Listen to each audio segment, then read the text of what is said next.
there come moments when I fully realize what I prayed for. And I didn't fully realize what I was in for.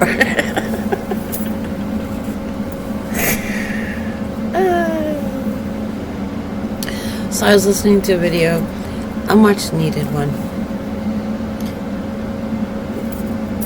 because the man shared in Christ how nothing can snatch us out of his hands.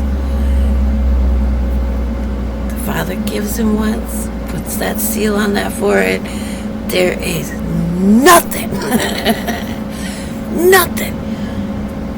I mean, I'm not used to perceiving myself as being so loved, so protected, that there is nothing. Nothing. Nothing. Not even that. Oh no, not that. I'm not sensing anything. I know what we do in our heads. Nothing can separate us. But back to those prayers we don't fully realize while we're praying. Because I was still more new agey than I was biblical at the time. I got an image of the day to come when children are being born and we're sharing with them guidelines. Well, we wouldn't engage in something like that, and they're always gonna say, why? I had a daughter, and we're riding in the car. She's in the car seat in the back, and I'm looking in the rear view mirror. One time she's going, so I'm like, she got a lollipop stuck in her hair. I figured it out. She's going, but she's riding in the back seat, and she's like, Mom, why are those cars going that way? I was like, because they're going home. Why? Because they're done with work. Why? Because it's time to go home and eat. Why?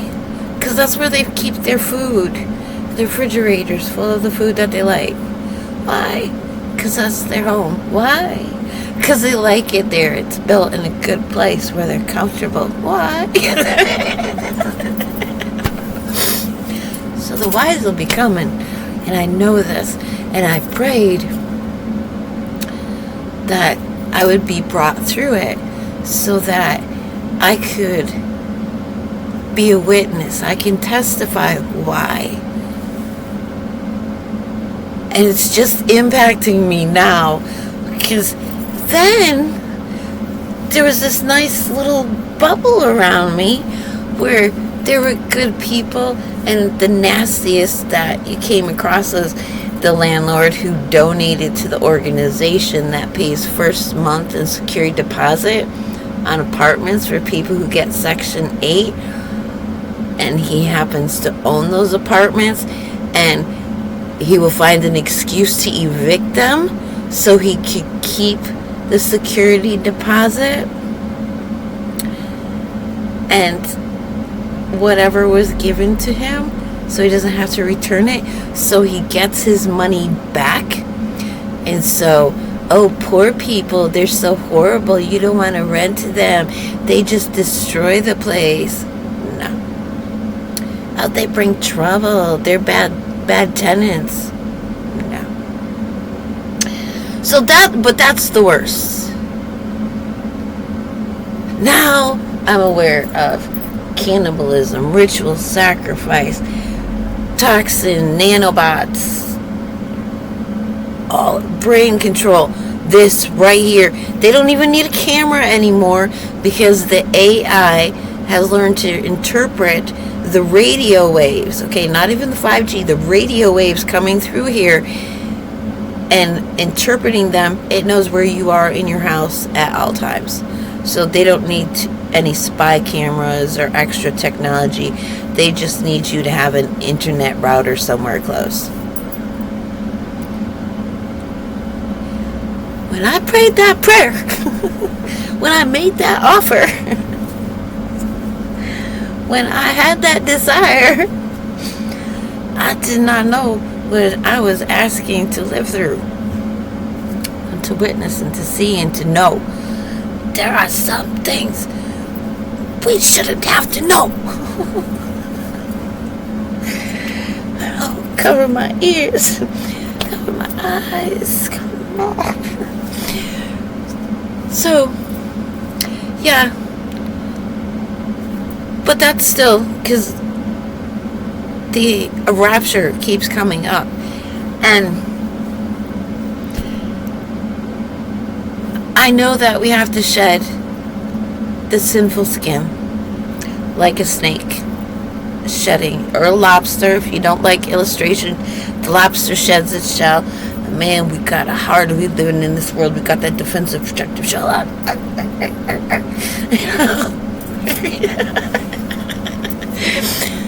So we're gonna have to shed that at some point. I accept that. And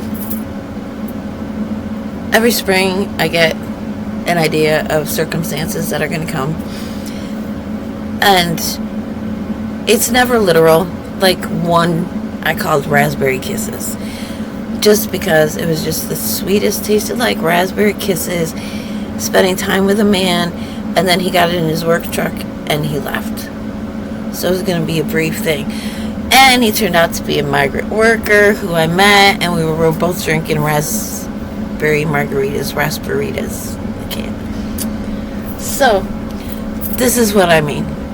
He was a migrant worker. He had to get on the truck and go to the next state, the next field for harvesting. Turned out things fell through. He was stuck in a farmhouse with only one bathroom and 30 people bunking on the floor and everything. Like, as it was, they put him in a hotel room. There were 5 to a hotel room, and hotels charged them an arm and a leg. So anyways, that story. That's how it comes, the visions. So this spring I'm shown a big hand placing a dome, or the hand on the dome, as I'm being moved away, and poof, just red, like powdery substance going on under that dome. So there's going to be some form of disaster coming to where I'm being taken from. But the literal experience of it, I cannot say what kind of disaster. Could be an emotional trauma, could be somebody getting divorced, could be, something like that. A flood coming and washing this little valley away. I don't know. I don't even venture to guess. But in the video I was watching, the guy pointed out, again, the misinterpretation of words, the choice of words when translating. The original word for the scripture, I believe it's Thessalonians, that says that that they used to support the rapture. And I'm going to check the word real quick, so that I remember and I convey correct information.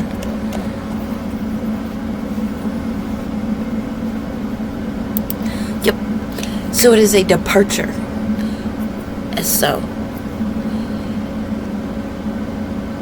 And I've also heard it snatched away. And scripture does say that 144,000 are going to rule with Yeshua in heaven. I also got an experience that has a different perspective on that. So the departure, depart from, get out of her, get out of Babylon. the Exodus out of Egypt. He's always departing his people from places. And the illustration is an experience I had, and I've had more than one. I've been in a place and they understood that there was a protective hedge about me, and therefore it extended to the part of the community or the community I was in. So to keep me there, they would deprive me of the resources I would need to leave. So another one, I was exploring an intentional community because that's what I'd like. I'd like an intentional community to move into, enjoy a more cooperative, cohesive community experience with, a little village. And I felt fear being projected into me. There's very little I will fear. Like, I know this is my fear. Walking in the woods isn't one of them.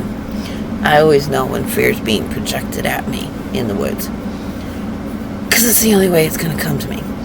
So I said, hey, stop projecting that fear at me. Why are you doing this?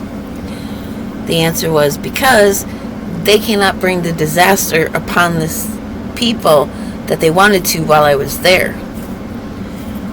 I'm like, well, then you're just going to have to make sure that you see to it I get the resources to leave, because I didn't even have gas money to put in my van. The gas got burnt up because I got stuck in a mud hole thing there, coming into the community. So I ended up with enough money for gas to leave, and whatever was going to befall them befell them. I mean, it was just before I got there, a tree had fallen on a greenhouse, that kind of thing.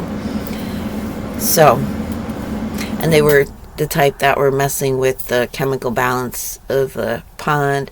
The cattails had all grown up in there because all the deer, were peeing and pooping. That's where the deer would rest, and that would wash down in the pond. So the pond had cattails, and they wanted to get rid of all that because that's the pond that they had, they had showed me pictures of how clear it was. They would bring their families, everybody would go swimming, have a picnic. They had a little gazebo built there and all that.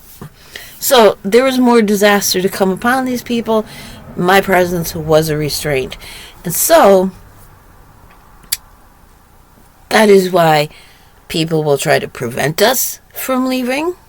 It's not the people, it's the spirits in the people, knowing that these vessels that they've been using may not be available to them much longer. Or they just want to be really mean to them. That's not funny, but the funny part is that these big, ferocious, seemingly all-powerful, nasty beings are like, I can't do anything because you're here, you little like looking at me like I'm a little old lady. I'm assuming I'm powerless here, I'm struggling. I see myself as nothing, like, just feed me, just give me a roof over my head. I'm happy, y'all can do whatever you want.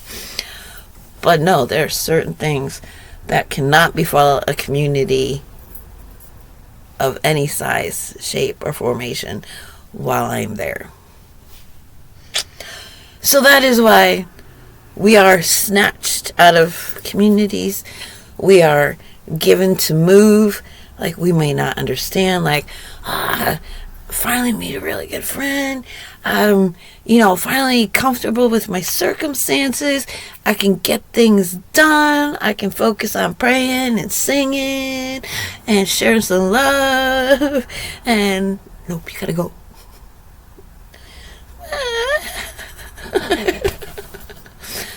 This is what happens. And it might happen in a very big way where we are brought up to heaven. So, my perspective from experience on this ruling from heaven thing. Another time, I was homeless, living in the camper, little kids. dude out on the corner doing his thing.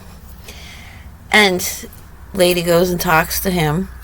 And then she heads over to the camper because I'm sitting like the window open or door open or something. So she's aware I'm there. She looks up at me. She says, "Do you know you're going to heaven when you die?" And it just come up out of me because I had no idea. I said, "I am one with Yeshua. Therefore, he is where I am, and I am where he is. I'm already in heaven." Boom.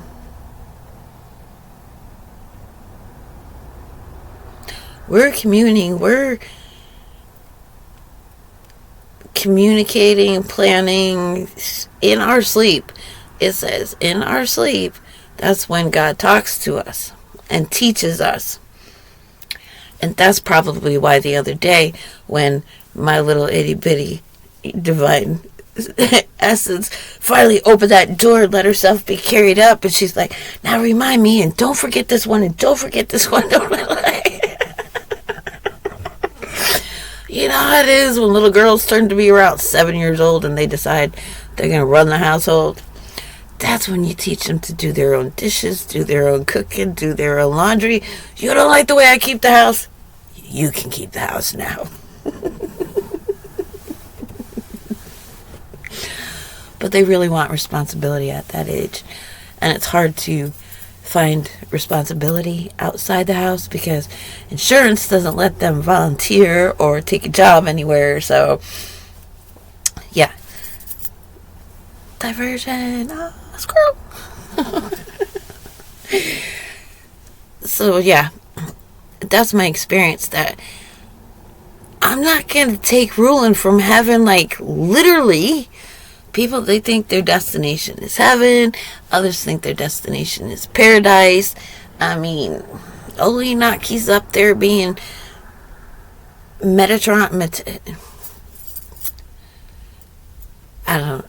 because somebody channels that under that name, that they're channeling that entity. And I don't know, I never listened to it. It just never clicked. It could be the one that Enoch replaced because he had fallen, channeling, being channeled. It could be a fallen angel who used to have that position or something like that. So, aha, now we know. Because there's always the idea like, oh, maybe one of these channels is true. Maybe they're, really are, they're in heaven and their angels want to get through to us. And so they're being channeled by these people. But now it makes sense that angels that have fallen from certain positions, it says in the book of Enoch that God gave certain angels and even gave Enoch one of his names. And so that's why a lot of the angels, their names will end with L, because that's a lordship, that's a God name. And so God gives them one of his names. And so there could be angels who had been given one of his names. And that's why, for example, this Adamus Saint Germain can come in and say, "I am that I am," and mean it, because at one time he was bestowed with one of God's names. And now knowing that even the Tetragrammaton was a replacement for God's name because they didn't want to make an image of it. They didn't want to take it in vain. They didn't want to take a chance of saying God's name inappropriately, used inappropriately, that they replaced it with the Tetragrammaton. So anybody that's still a replacement for God's name, there is, I don't know, maybe looking up the Aramaic version of the Lord's Prayer, I stumbled across, because the Ethiopians preserved the most ancient, accurate translations on earth that we have come across to this day, and this is where this name came from. This could be the name that has been hidden for so long. So, I don't know. But the point is, this could be why they can answer to God's name. Because at one time, it was bestowed on them before. If you prefer bestowed, bestowed, man. Just go bestowed. I don't know. I can't help it. I'm playful. So, there is a glitch, huh? I gotta stop waving my hands. Just sit on my hands now. It's a funny story, because I like funny stories. I hope you like funny stories too. Because, I'm always talking in my head. Now I understand it. Like before, it was dissociative identity disorder. When I was hanging out with the world famous psychic, I was multitasking, and somebody called, and they're like, oh, "You're the one I've been praying to." And then knowing that being one with Yeshua means I am where he is, and he is where I am. So I do have a heavenly presence. Like, I was answering prayers, answering questions all day long while I'm sitting there. And so I'm just used to having conversations in my head. And eventually I shut off all that other chatter, because darn it, there was too much, and I didn't know who was right, who was wrong, and everything just sounded silence in the heavens. So I'd be talking to myself. But I would get so engrossed in talking to myself that eventually my son caught me using my hands. He just looks. I'm like, oh, I'm just talking to myself. I gotta stop doing that. I can't use my hands when I'm talking to myself.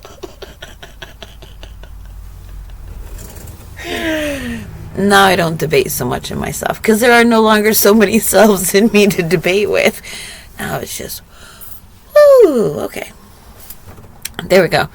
Hopefully helpful. Where did we start off? Departing. Depart from her. You will depart. The exodus. The exorcisement of. Exorcise me out of that demonic atmosphere, please. See how everything can be reversed like an exorcism? You can exorcise demons out. You can exorcise the good ones out of the demonic as well. Oh man, when I flip, I love flipping script. So things make sense, and you're no longer a victim of thinking, of thought patterns, of conditioning, of programming. Flip the script. Like embracing words that, devil just means one in opposition to. That one teaching that thing, I am a devil to that one. Call me a demon all you like. I'll be your demon. I am a Satan to those who do not believe in showing love and kindness. I am a Satan to them. I could, like that old lady in the shelter who got ticked off that I fried the bologna making sandwiches, and now, I am Satan herself, because now those people are going to expect her to be able to do it for them. She ain't put that much work into making food for them. They don't even deserve good food. Ugh. So I can do that. Like some woman, she called me a serpent, a snake. I said, okay, all right. How, there's got to be some basis. There's got to be some truth behind it. Like, how am I a snake? I'm like, you know what? I didn't have strong boundaries, and people would step on me and step on me and step on me and step on me and step on me, and then finally be like, what, that's very snake-like. It's all quiet, curling up, and then like, okay, I have to learn to rattle. I gotta be a rattlesnake. So somebody come and they infringe on my boundaries, I gotta say, excuse me, no, stop right there. I don't like that. That's not comfortable. That hurts me. That confuses me. That doesn't make me feel safe. Whatever needs to be said. My no means no. People are taught nowadays in college and marketing classes, no is a definite maybe. You can talk that into a yes. So anyways, yeah. Lots of gleaning to be done through this. The departing. How it is that we are a restraint. Our presence is a restraint. And so that's why sometimes we have to be moved. And it's not always so that evil can overtake people. It could be because through financial deprivation, somebody who has, become a hoarder, shopped in excess, but still has been, has shared with people who need it. They've got a good heart. They show love. They do not judge. They're always looking for a reason to put somebody in a good light. But maybe they're going to have to go through financial challenges. And our being here is bringing finances and resources that would hinder their limitation for the purpose of growth. Let's see. That's not always a bad thing. That's not always a tree falling on somebody's house or on their greenhouse. It's not always livestock dying. So, there we go. Departure. A chill departure, Miss Crystal Morningstar. Let us go now. It's going to snatch me away. Exercising me. They're exercising me. See, I need to have this energy, this vibe, this enjoyment, this appreciation, this lack of fear. Going to stone-faced people who are like me. They got the resting bitch face. What do you want? Who are you? What you made of? What you gonna bring into my household? You got friends that gonna be bringing bad friends? No? Okay. Well, let me love you. Let me dial you up. You need to eat. I got the Italian grandmother thing going. Can I cook for you? What do you like? What do you need? Intuition tapping in. Oh, I think a nice soft, mellow soup. Rich with the oils. Yeah, they need the crystal system.